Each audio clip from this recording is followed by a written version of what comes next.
ہم اس کو خدا کا حکم سمجھتے ہیں، رسول اللہ کی تعظیم کرنا۔ بات سمجھ نہیں آ رہی آپ؟ اب ہمارے ساتھ جھگڑا کرنا اور ہماری نیت پر شک کرنا، بھائی ہم تو اس مقام پر کھڑے ہیں، تعظیم کر رہے ہیں، تم کیا کر رہے ہو؟ اب لوگوں کا پھر اس پر جھگڑا آئے گا، جی کلمہ پڑھتے ہیں۔ میں نے کہا صاحب آپ دوسرا سپارہ پڑھتے ہیں، آپ پہلا پارہ پڑھتے ہیں، دوسرا رکوع پڑھتے ہیں، ہم سے جھگڑا الٹا صاحب کو پڑھتے کریں، کلمہ پڑھتے ہیں، کلمہ پڑھتے ہیں۔ میں نے کہا ان سے بھی زیادہ، ان سے بھی زیادہ، ان سے بھی زیادہ، یہ جن کا بیان ہے ان سے بھی زیادہ پڑھتے، ان کے پڑھنے کا قرآن کو گواہ ہے، ان کے پڑھنے کا گواہ ہے۔ کلمہ پڑھنے والوں کو اللہ ماہم بمومنین نہیں ہے وہ مومن۔ اب پہچانو کہ جو صحابہ کو سفہا سمجھیں، رسول اللہ کی عزت و تکریم کو کفر سمجھیں یا شرک بتائیں، وہ ماہم بمومنین کے زمرے میں ہیں۔ کلمہ پڑھ کے بھی ماہم بمومنین ہیں، ماہم بمومنین ہیں، اور ان کے دلوں میں مرض ہے، اور جب تک وہ دل کا مرض دور کرنے کی دعا صحیح نیت کے ساتھ نہیں کریں گے اس وقت تک ان کا علاج بھی نہیں ہو سکتا۔ وہ تو اس کو اصلاح سمجھ رہے ہیں۔ دوستو وقت مختصر ہے، اور اب میں نے ایک نتیجہ اس بات کا آپ کے سامنے پیش کرنا ہے۔ یہ حضرات جو آپ کی کمیٹی والے ہیں نا، انہوں نے مجھے فرمایا کہ آپ 1:15 تک بات کر سکتے، میں ان کو منع کرتا رہا کہ میں نہیں کرنا چاہتا۔ اس کی وجہ یہ ہے کہ یہاں کا پروٹوکول اور ہے، تھوڑا سا لوگ 1 منٹ ادھر ادھر ہو جائے نا بات تو بول جاتے، اور یہ سچی بات ہے، علماء کا جو وقار ہے نا پاکستان میں، اس کے مطابق کوئی بھی بات نہیں کرتا۔ علماء کو یہ موقع دیتے ہیں کہ جب وہ قرآن کھول کر بیٹھے ہیں تو مسئلہ کر لیں، لیکن یہاں لوگ زیادہ کہتے ہیں ٹائم ہو گیا، اور کس کا سمجھتے ہیں؟ نماز کا۔ حالانکہ نماز کا ٹائم تو بڑا لمبا ہے، یہ ٹائم اپنا ہی فکس کیا ہوتا ہے کہ فلاں منٹ پر پڑھیں گے۔ اب لوگوں کو کوئی اعتراض کیا ہے بھائی چلو ہم نے کام کرنا تو ہمیں کوئی نہیں، میں تو پہلے ان سے کہا تھا، لیکن اس 1 منٹ کو بھی میں ضائع نہیں کرنا چاہتا جو ہے میرے پاس۔ ما ہم بمومنین، کلمہ پڑھنے والے مومن نہیں ہیں، لیکن سنو ان کے احکامات موقع بموقع آتے ہیں، احکامات ان کے، یہ خاص بات ہے، اس پر غور کرنا ہے۔ ایک ہی دفعہ سے فخرج نہیں ہو گیا، وہ لوگ بیٹھ گیا۔ سب سے پہلے حکم جو ان کے لیے نازل ہوا، اللہ تبارک و تعالیٰ نے ارشاد فرمایا حبیب یہ جو لوگ ہیں نا یہ خطرناک ہے۔ مرض بیان ہو گئی ان کی، جی عادتیں بیان ہو گئی، اب فرق کرو ان کے درمیان، مومنوں اور صحابہ کے درمیان اور منافقوں کے درمیان حبیب تمیز کرو، فرق کرو۔ یا اللہ کیا کروں؟ فرق کرو، کیا فرق کرو؟ یہ 10واں سپارہ ہے، ابھی میں پیش کر رہا ہوں آپ کے سامنے۔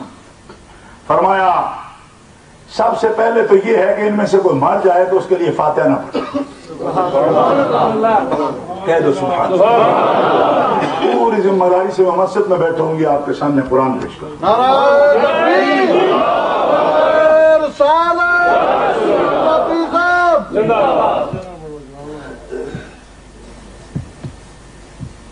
دعا نہیں کروں، دعا اور بولو تمہیں جو مرضی کرے میں وہ دلیل تو سن لو، ہونی جناب تھوڑے پہ گئے ہو۔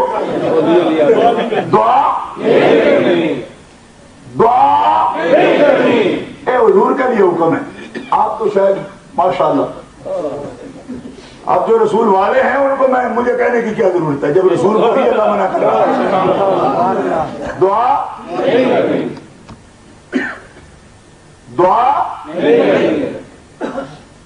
کیڑی دعا نہیں کرنی؟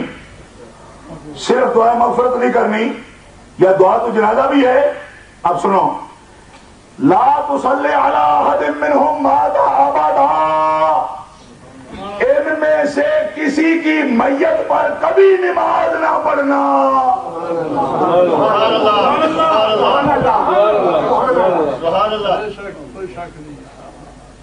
جن حضرات کو خدا نے زبان دی ہے وہ کہتے ہیں ان کی میت پر کبھی نماز نہیں۔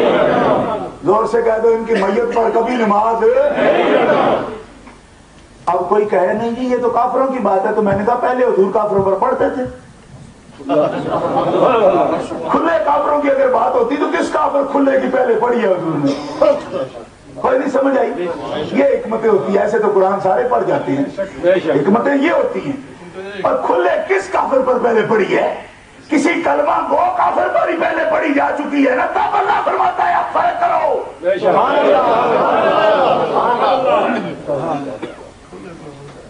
اب کھلے کافر کس کی پہلے پڑھی ہے حضور نے؟ کیا فرماتا ہے کافروں کی نہ پڑھو؟ معلوم ہو کھلے کافر کی بات نہیں، یہ کلمہ گو کافر کی بات ہے۔ اور یہ جس کا نام لکھا ہوا باقاعدہ لکھا ہوا ہے عبداللہ ابن ابی، فرمایا فرق کرو، لا تصلی علی احد منهم مات ابدا ولا تقم علی قبرہ،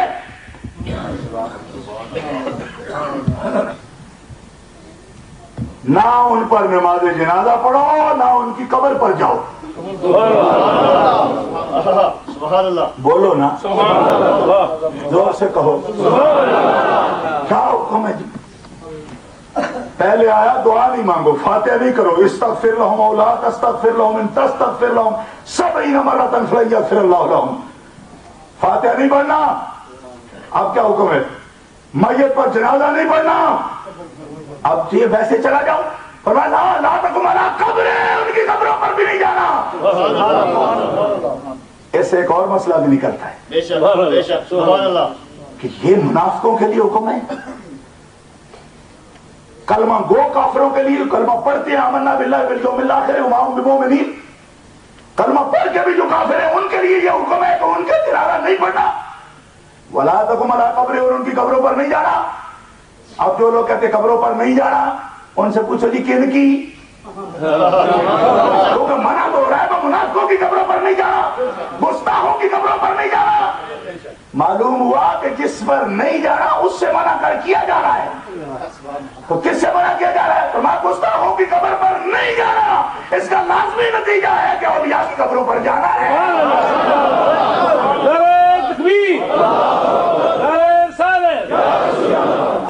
ایک مسئلہ جب ثابت ہو گیا، اس کی ضد خود ثابت ہو گئی نا، جب روک رہا ہے کن سے؟ گستاخوں کی قبروں سے، تو جن کی جانا ہے وہ خود ثابت ہو گئی، یہ گستاخ نہیں ہے وہ ادھر جانا ہے، ورنہ تو کہتا ہے کسی قبر پر نہیں جانا ہے۔ علیہم کیوں کہا کہ نہ ان پر جنازہ پڑھو نہ ان کی قبروں پر جاؤ۔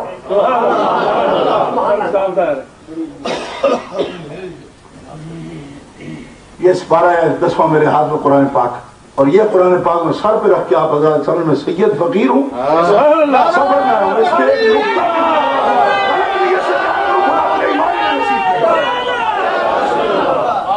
مسجد میں بیٹھا ہوں وضو کی حالت میں، یہ قرآن پاک کے احکامات ہیں، اللہ کو جان دینی ہم نے۔ اہل اسلام سنو، فرمایا حبیب جو تیرا گستاخ ہے وہ کس جنازے کے قابل ہے؟ اور یہ مسئلہ کسی مولوانے کا نہیں، لوگ سجی مولویوں کے اختلاف، اور مولویوں کا اختلاف ہے تو قرآن اترا ہے، پڑھو کر دیا ہے۔ بے شک، اس کو سمجھے مولوی پھیٹتے جی، مولوی بھی اپنی مولوی پھیٹتے، لا تصلی علی احد، ہم نے ڈالا ہے قرآن میں، یہ رسول اللہ کی زبان پر وہی جاری نہیں ہوئی، کوئی کہے نا۔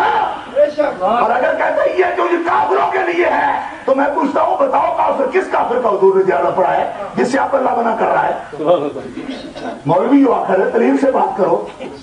معلوم ہوا کافر نہیں، کلمہ گو کافر کی بات، کلمہ بھی پڑھتا ہے کافر بھی ہے، اس کے جنازہ پڑھنے سے اللہ نے منع فرما دیا۔ اور مرض کیا اس کے دل میں کہ تعظیم نہیں کرتا حبیب کی، بولو تو صحیح نہ، تعظیم نہیں کرتا۔ اور اب بھی کلمہ پڑھنے والا جو مصطفیٰ کی تعظیم نہیں کرتا اس کا جنازہ پڑھنا حرام ہے، حرام ہے، اشد حرام ہے، نہ اس کی قبر پر جانا چاہیے۔ قرآن کھوٹا ہو گیا، قرآن پاک کھوٹا نہیں ہو گیا، اب وہی قرآن ہے، قیامت آ جائے گی یہ کھوٹا نہیں ہوگا۔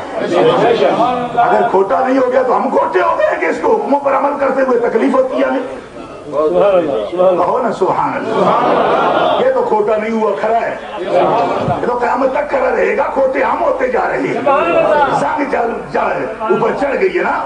میں نے کہا جی دولت کے لیے آئے، دولت نے اندھا بھی تو کر دیا ہے نا، حبیب کی اور دشمن کی پہچان بھی تو نہیں رہی نا۔